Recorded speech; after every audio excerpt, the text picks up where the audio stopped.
Hi, do you know if you're in your wilderness season? What is a wilderness season? Well, a wilderness season is when you're in the wilderness. So I think back to the time of Moses. The Israelites, they were in a wilderness season. How long were they in that season? 40 years. Why so long? Well, it talks about that they were stubborn people. They didn't listen to the things of God. Now, why do we get into a wilderness season? Well, a lot of times God is purifying us, but to prepare us for the next season. So even though they were in this wilderness for 40 years, they had to learn to depend on God. They had to look to Him for food. He would give them manna every morning, and they would be in fellowship with Him. But the ultimate destination was the promised land. Now, God had to take them the long way around. So if you know the story of Pharaoh did not want to release his people into the promised land. Why? Well, he just wanted to be mean. He wanted to create all these struggles and obstacles. Do you have a Pharaoh in your life? I did for a very long time, until God said, "You're done." And I was done. So, but in that season, Moses led them through the wilderness, and there was a group of them. So they had to learn things at different points. So if you think about, video games, we're all on different levels, right? We start at level 1. Some might have 50, 100, 10,000, 5 million. So in order to go to that next level, you must pass the test. Now, it's like every good teacher, right? We have to give a test to see if you actually learn what you were supposed to learn. The devil will tempt you, and God will test you, right? And so we have these different levels that we've got to work through, right? And, I've been a teacher for many years, so I don't mind tests, except when I have to take them, right? But they're coming from God. And so God will equip you, right? And help you to learn what you need to learn. What happens if you don't pass the test? Well, like every student, you go back and you learn the material again and study a little harder. And maybe you have it in a different application. So maybe the first time it might be short answer, right? Maybe the second time it might be an essay. It depends. And so God will put you in a different type of situation to see how are you going to handle that? How are you going to respond?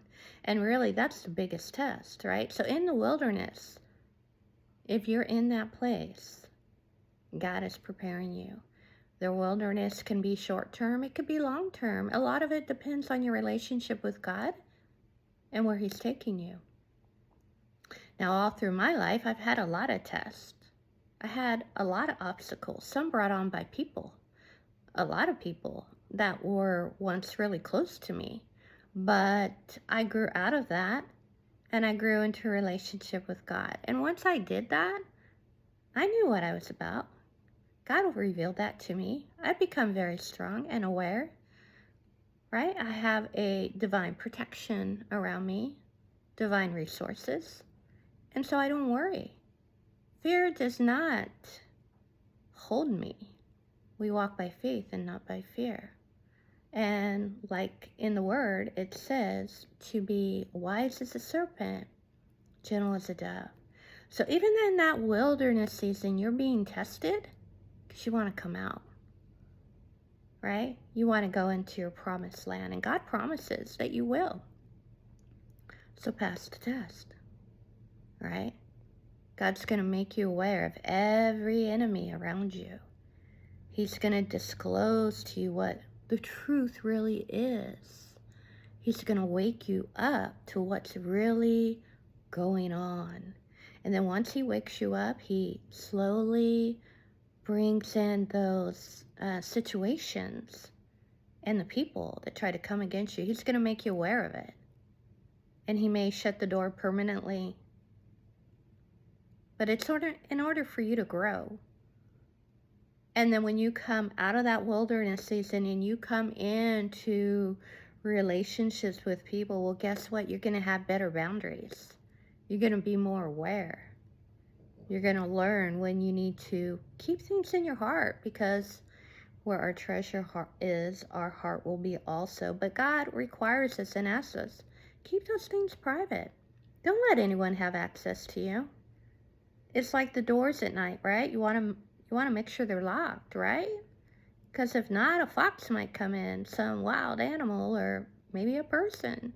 So you got to lock the doors. And it's the same thing in life. You got to lock the doors. Not everyone is entitled to your access, and they shouldn't be. And so in that season of the wilderness, God's going to make sure you lock down the door. You close the things of your heart that people should not have access to.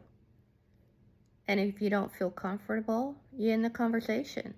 Or God will bring you into a new sphere of relationships and opportunities.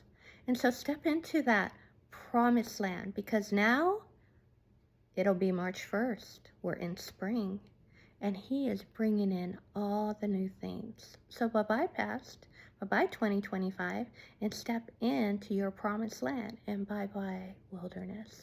So if you've ever been through that season, you know what I'm talking about. And if you haven't,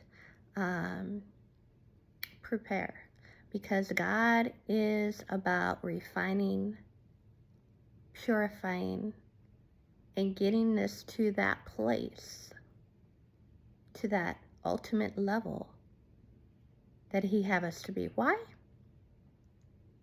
Because we have gifts and talents we need to share. Because He has a purpose in your life and a destiny that nobody can steal. No devil, no demon, no witch, no warlock, no spell, no black magic, no evil eye, none of that baloney, right? Because God is supreme. He's already won it. Okay? It's over. God says it's over. So get ready in this wilderness season. If you're there, you're almost through it. So keep going, right? You're getting ready to go in the promised land. And once you do, wow, it's going to be amazing. You're never going to be looking back. You're never going to be wondering. You had the strength to get through it, and God had all His angels around you. And Jesus covered you with protection, provision, sustained you, wisdom, discernment, prophecy, dreams, visions. You got it. You got through it. You did it. And I'm so proud of you. So once you get out of that wilderness season, you're never the same. You're better. And that's what God wants for you. The very best that you could possibly have will be in Him. So look to Him. If you want to refresh your memory, go back and read about Moses and the Israelites and Pharaoh, and how many plagues did God have to send before He finally released God's people to the promised land. So keep pushing through. You got this. And nothing but joy and happiness awaits. Till next time, God bless you. Have a great day and keep going.